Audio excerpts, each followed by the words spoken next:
Graça e a paz do Senhor esteja com todos os nossos irmãos e amigos. É um prazer estar me dirigindo a você neste momento. Eu estou aqui com o livro do nosso irmão Gleison Pércio, que trata sobre o Adventismo do sétimo dia. O livro cujo título é Descortinando o Adventismo. E o autor é um ex-membro da Igreja Adventista do Sétimo Dia.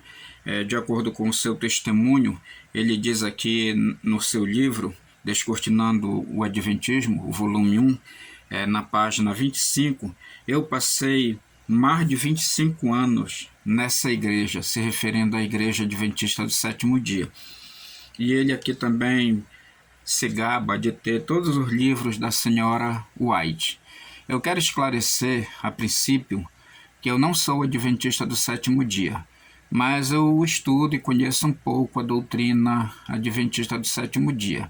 Eu tenho um respeito muito grande pelos irmãos adventistas do sétimo dia, tenho muito assim admiração pela estrutura organizacional da igreja, e eu não tenho nada contra os irmãos adventistas e muito menos contra o irmão Gleison Pércio. Mas eu escolhi hoje um capítulo do seu livro para a gente comentar alguma coisa. O capítulo C do seu livro, que trata sobre a tricotomia do ser e o estado dos mortos. Nesse capítulo 6 desse livro, o nosso amado irmão Gleison Pércio vai tratar sobre a imortalidade da alma, basicamente. E aqui eu acho algo assim hilário, porque o Gleison, ele deixou de acreditar em algumas doutrinas bíblicas e passou a acreditar em algumas doutrinas humanas. É o caso da imortalidade da alma, que é uma doutrina que não tem nenhuma base bíblica, porque o fundamento da doutrina da imortalidade da alma é basicamente a filosofia pagã de Platão, Sócrates e Aristóteles. Qualquer pessoa que estude sobre filosofia, sobre história, vai chegar a essa conclusão que, lamentavelmente, a filosofia pagã de Platão, principalmente, influenciou diretamente sobre muitos autores cristãos e sobre o cristianismo. E, infelizmente, essa doutrina se infiltrou na igreja e hoje ela é apresentada como se fosse uma doutrina bíblica. É uma coisa assim até hilária, e a gente lamenta muito que principalmente o irmão Gleison Pércio tente defender uma doutrina que não tem qualquer base bíblica. Nós dizemos isso com propriedade porque nós temos conhecimento de causa. A Bíblia não ensina em nenhum verso sequer que a alma seja imortal. Mas vamos lá, vamos analisar aqui o que o Gleison tem para dizer. Vamos pegar aqui uma citação da página 365 e também 366. Ele diz o seguinte: logo no início desse capítulo, que vai tratar sobre a imortalidade da alma, na concepção dele, ele diz assim: agora, caso o leitor seja um cristão evangélico, se prepare para conhecer alguma das doutrinas mais estranhas do Adventismo.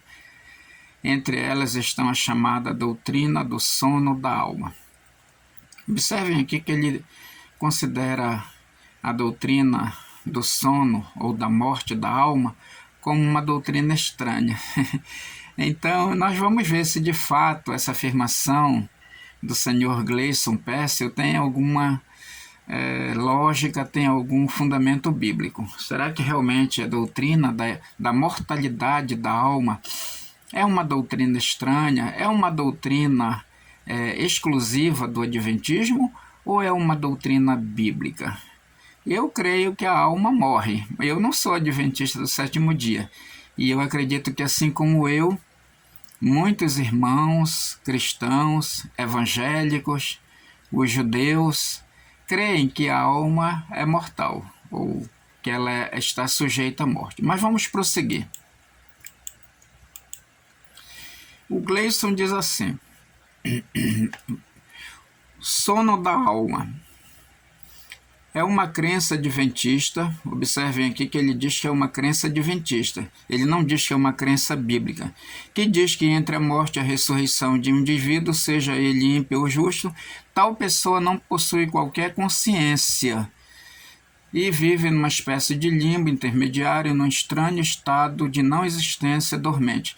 Bom, eu confesso para os amigos que eu nunca li isso em nenhum livro adventista, dizendo que a pessoa ela fica num estado ou espécie de limbo intermediário. E num estranho estado de não existência. Eu acredito que isso aqui seja um posicionamento ou uma dedução equivocada do Gleison Pércio, porque ele não cita aqui qualquer fonte adventista para dar suporte para a sua afirmação. Então, no mínimo, essa afirmação do Gleison Pércio não tem fundamento, porque ela requer de provas escriturísticas na própria literatura adventista. Já que ele diz que o sono da alma é uma crença adventista, ele tem que fornecer aí alguma referência que dê, então, suporte, que dê realmente um cunho de verdade para aquilo que ele está falando. Então, nunca li em nenhuma literatura, repito, adventista, essas afirmações aqui que o Gleison transmite aqui em seu livro. Agora vamos ver se realmente aquilo que o Gleison fala tem fundamento bíblico. Vamos analisar o que a Bíblia diz sobre essas questões envolvendo a alma. Primeiramente aqui, nós afirmamos o seguinte, com base bíblica: quando o homem, tanto faz ser justo como injusto, morre, ele não vai para o céu, ou para o inferno, ou para o limbo, e nem reencarna, mas desce para o Sheol, que é a sepultura, onde permanece inconsciente até o momento da ressurreição. Então, basicamente aqui nós podemos dizer que na morte o homem desce para o Sheol, que é a sepultura, e ele, desculpe, ele fica ali em total inconsciência, aguardando o momento da ressurreição. Onde a Bíblia ensina isso? Eclesiastes 9, 5 e 10 diz assim: porquanto os que estão entre os vivos sabem que morrerão, porque estão conscientes. Mas os mortos não sabem mais nada, porque eles estão inconscientes. Não haverá recompensa para eles, enquanto eles permanecem mortos, nem mesmo lembranças restarão acerca de suas pessoas. Sendo assim, o verso 10, Eclesiastes 9, 10, sendo assim, tudo quanto vier à mão para realizar, faz com o melhor das tuas forças, porquanto para o Sheol, sepultura, para onde vais, não há atividade, trabalho, reflexão, planos, conhecimento, saber, nem nada. Esse texto foi extraído da versão King James, atualizada, de 1999. Eu peguei essa versão porque eu acho aqui interessante essa parte grifada aqui de amarela, porquanto para o Sheol, e ele explica aqui o que é o Sheol, a sepultura, para onde vais.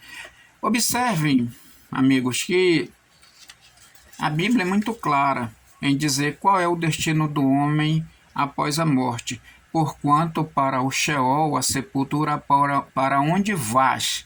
Então, para onde vai o homem após a morte? Para o Sheol, que é a mesma coisa que a sepultura. E nesse estado aqui de morte, ele fica inconsciente, não há atividade, trabalho, reflexão, não há nada. Tudo perece com a morte. A sua memória, como diz a Bíblia, fica entregue ao esquecimento. Então, nós já podemos então deduzir ou concluir aqui que aquilo que o Gleison Pércio fala que é uma doutrina estranha, dando a entender que essa doutrina não está fundamentada na Bíblia, é um pensamento equivocado, porque a Bíblia é clara em dizer que os mortos eles vão para a sepultura, eles não vão nem para o céu, nem para o inferno, eles não vão para o limbo, para o purgatório, eles não reencarnam, mas eles vão para a sepultura, aguardar o momento da ressurreição.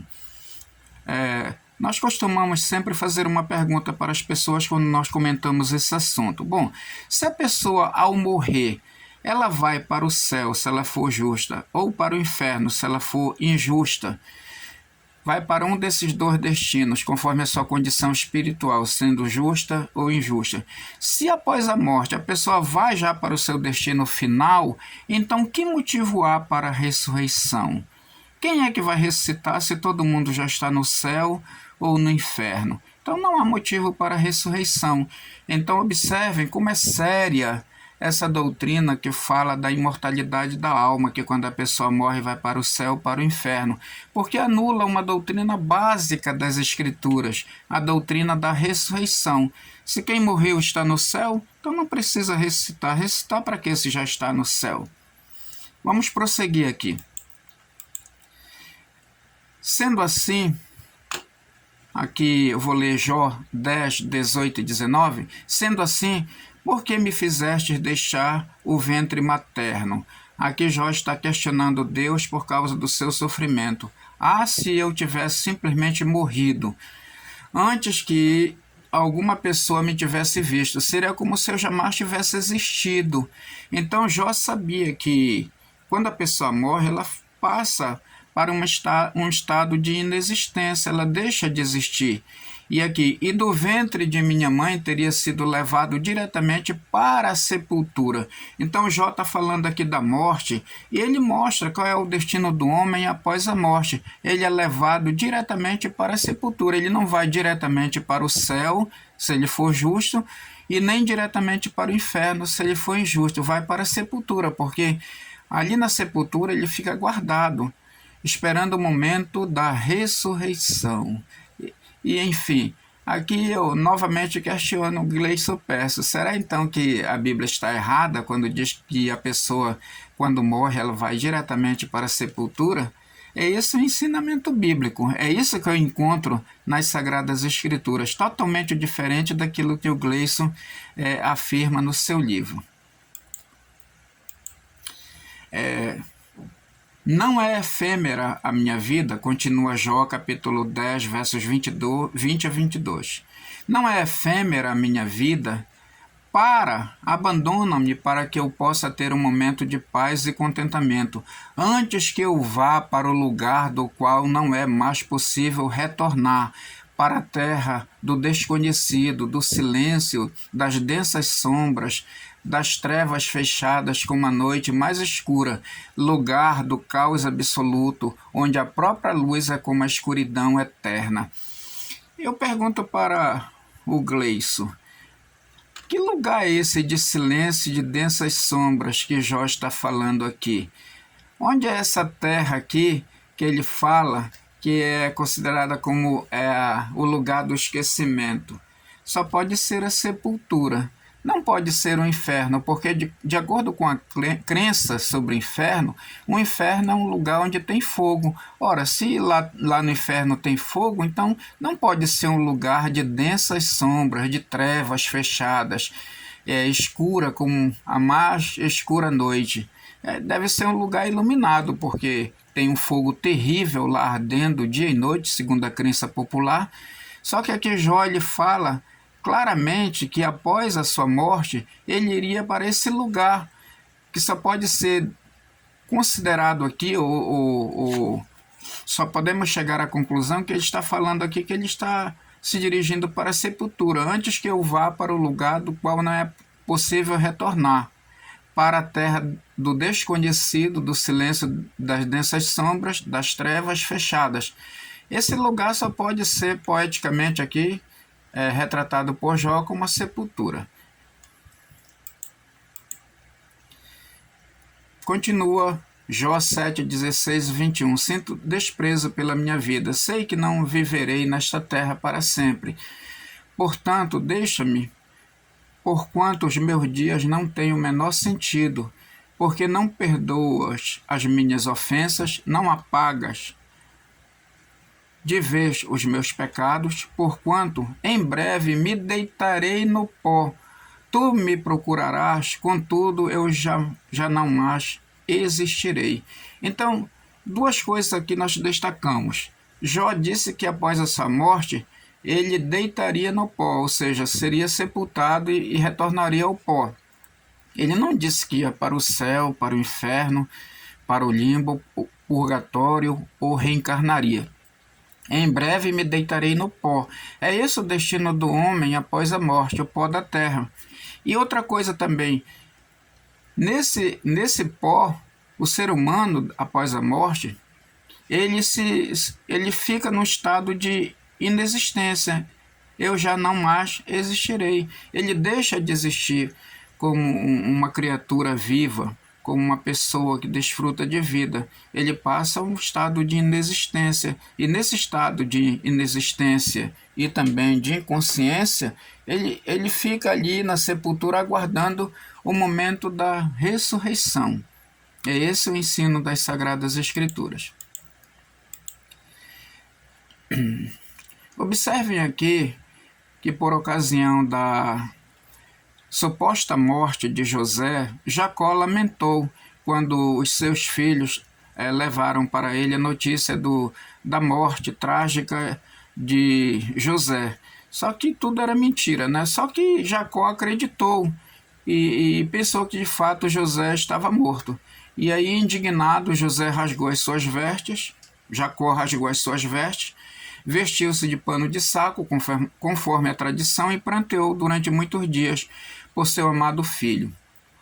Então Jacó não achava que seu filho José estava no céu, porque se ele pensasse que seu filho José estava no céu, não haveria motivo para ele ficar triste. Bom, se ele morrer, ele está lá no céu, está nos braços do Pai, está tranquilo, está tudo certo, está lá juntamente com os anjos, louvando a Jeová. Mas Jacó jamais pensou dessa maneira. Ele pranteou, ele lamentou, porque ele iria sentir saudade do seu filho que havia supostamente falecido ou sido morto. Aí todos os seus filhos e filhas se achegaram para oferecer-lhe consolo. Contudo, ele recusou toda e qualquer consolação e declarou: não, é em luto que descerei ao Sheol para me encontrar com meu filho. E continuou a chorar a perda de seu filho José. Então, esse texto está em Gênesis 37, 34 e 35. Observem que Jacó não pensava que José estava no céu, desfrutando das bênçãos de Deus. Ele sabia e tinha consciência de que seu filho havia descido ao Sheol, ou seja, à sepultura. É interessante que a versão Nova Tradução na linguagem de hoje fala do mundo dos mortos. Onde é o mundo dos mortos? Logicamente, a sepultura. Almeida, século XXI, fala no lugar de Sheol, túmulo. E as versões Almeida, Revista Atualizada, Revista Corrigida, NVI, que é a Nova Versão Internacional, Nova Versão Transformadora, Almeida Corrigida Fiel e Nova Almeida Atualizada, são unânimes em dizer que Jacó iria descer ao encontro do seu filho até a sepultura. Quer dizer, ele achava que ia morrer e ia também ser sepultado e ia encontrar o seu filho na sepultura, né? Mas nós sabemos que quando a pessoa morre, vai para a sepultura de fato, e nesse local ela fica inconsciente, como nós já vimos. A tradução brasileira e Almeida, Revista da Imprensa Bíblica, fala Sheol, mantém a transliteração do termo grego, aliás, hebraico, melhor dizendo. Esse texto de Daniel 12, verso 2 diz assim: multidões e multidões que dormem no pó da terra acordarão. Que texto esclarecedor! Aqui mostra que a morte é retratada como um sono. E diz onde é o local desse sono: dormem no pó da terra. E ainda diz mais, diz que essas pessoas que dormem no pó da terra acordarão, ou seja, ressuscitarão, uns para a vida eterna e outras para o desprezo eterno, ou seja, duas classes de pessoas, os justos e os injustos. Os justos ressuscitarão para a vida eterna e os injustos para o desprezo eterno, Que maravilha, como a palavra de Deus é clara. Mostra aqui, eu repito, que os mortos dormem e diz ainda onde é que eles dormem, no pó da terra. E diz que eles acordarão para desfrutar a vida eterna se forem justos e o desprezo eterno se forem injustos. Aí mais aqui, o Salmo 6, verso 5 diz assim: pois na morte não há lembrança de ti, no Seol quem te louvará? Então, aqui o Salmo 6, verso 5 faz uma pergunta retórica. No Seol, quem te louvará? A resposta é óbvia, ninguém, porque quando a pessoa desce ao Seol, ou Sheol, ela fica num estado inconsciente, ela não tem como louvar, porque no Seol não há atividade nenhuma. A pessoa fica num estado de inconsciência, dormindo, aguardando o momento que acordará, como diz aqui em Daniel 12:2, para receber a sua recompensa. O Salmo 30, verso 9, diz assim: que proveito há no meu sangue quando desço a cova? Porventura te louvará o pó? Anunciará a tua verdade? Então aqui o salmista Davi, ele faz também algumas perguntas retóricas. Que proveito há no meu sangue quando desço a cova? Porventura te louvará o pó? É claro que não, a resposta é óbvia também.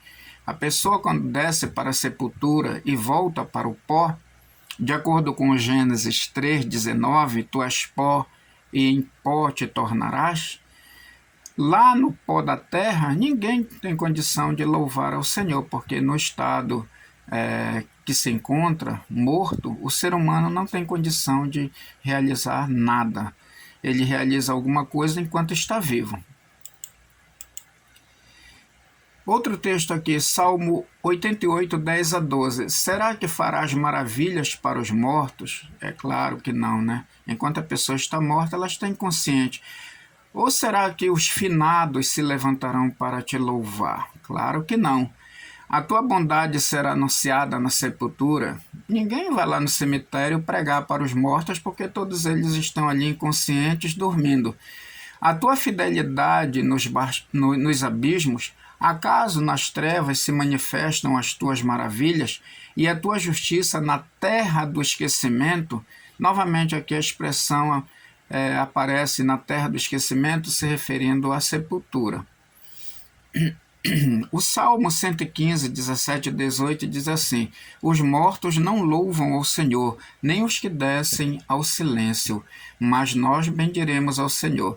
Eu acredito que muitas pessoas, muitos irmãos já tiveram a oportunidade de assistir alguma cerimônia fúnebre, e muitas vezes o oficiante, o ministro evangélico que está ali falando da palavra de Deus, ele diz: o irmão fulano de tal, a irmã fulana de tal morreu, mas agora ele está lá no céu louvando a Deus com os anjos.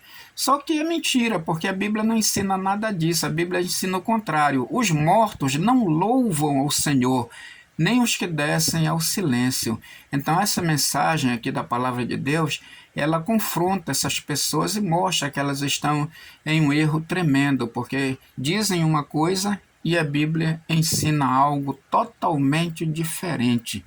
Os mortos não louvam ao Senhor, nem os que descem ao silêncio. Vamos prosseguir aqui, citando alguns textos bíblicos. Agora Salmo 146, versos 3 e 4. Não confieis em príncipes, nem nos filhos dos homens, em quem não há salvação. Sai-lhes o espírito, e eles tornam ao pó.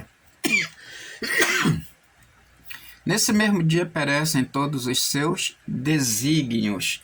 Então a Bíblia é clara aqui em ensinar que quando a pessoa morre, sai o espírito dela. Ou seja, esse espírito nada mais é do que a força de vida que há nela, que recebeu das mãos de Deus.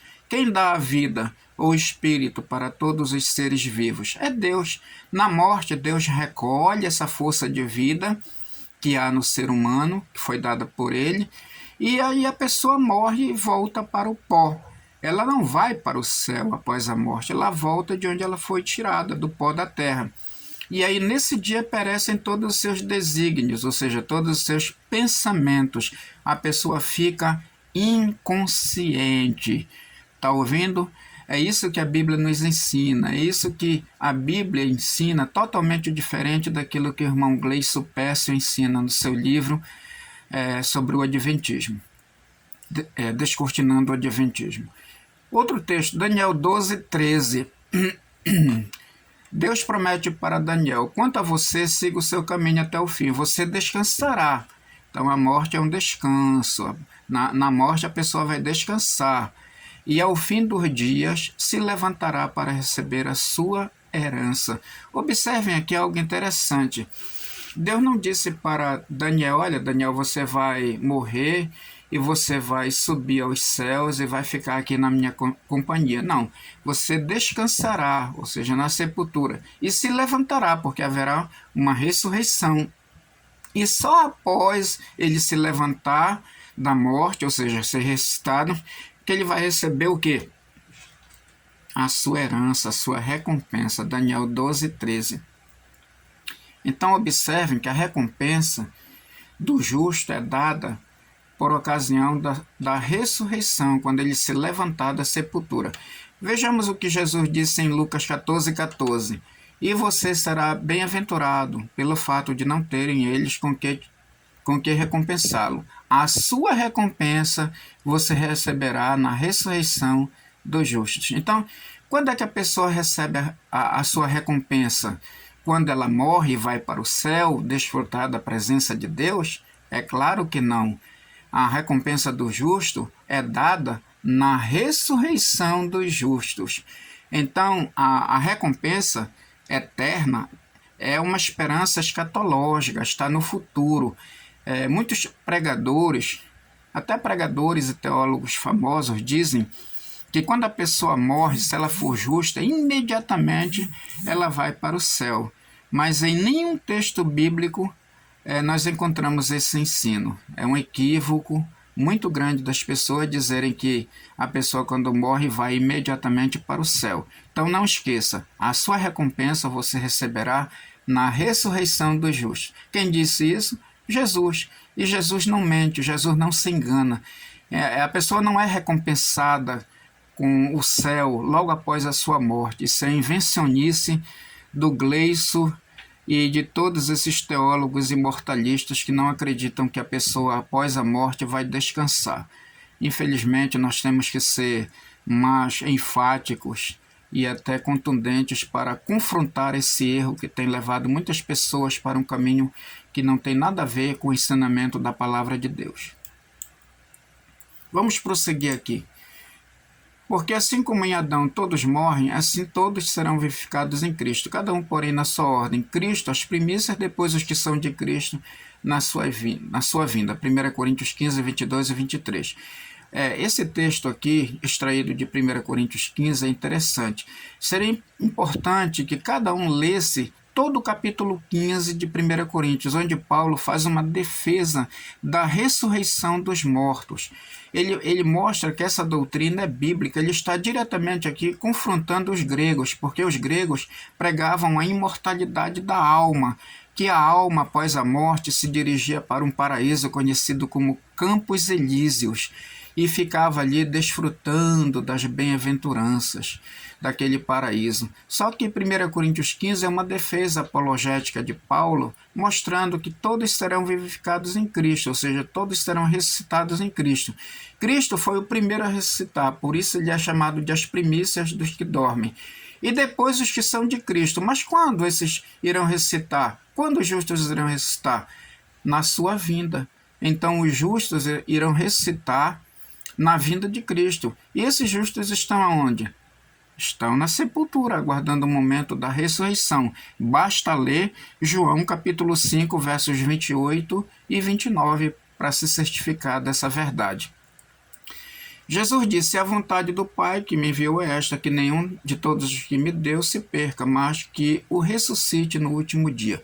Qual é a esperança para aquele que morreu? A ressurreição. A esperança para aquele que faleceu não é ir para o céu imediatamente, é ir para o túmulo aguardar o momento da ressurreição. Respondeu-lhe Jesus: teu irmão há de ressuscitar. Falando aqui com a irmã de Lázaro. Lázaro havia falecido e Jesus consolou então a irmã de Lázaro, dizendo: teu irmão há de ressuscitar. Jesus não disse para a irmã de Lázaro: olha, fica tranquila, porque Lázaro morreu e nesse momento ele está lá no céu com os anjos, na presença de Deus. Não. Jesus consolou a irmã de Lázaro falando acerca da ressurreição. É essa esperança para quem faleceu.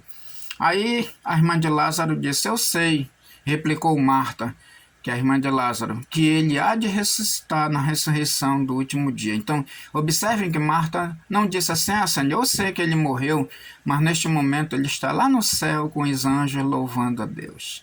Bom, irmãos, até aqui nós mostramos o que a Bíblia de fato ensina acerca daquilo que acontece após a morte. Diferentemente daquilo que o Gleison Pércio afirma no seu livro, a doutrina do sono da alma, como queiram dizer, ou de que a alma morre, de que na morte o homem fica inconsciente na sepultura, não é uma doutrina estranha, é uma doutrina bíblica. E eu citei aqui vários textos que confirmam essa verdade. Nós não vamos alongar muito, já estamos com 30 minutos de vídeo, e para que não fique muito cansativo e muito longo, nós vamos dar uma pausa aqui, mas teremos a continuidade logo a seguir.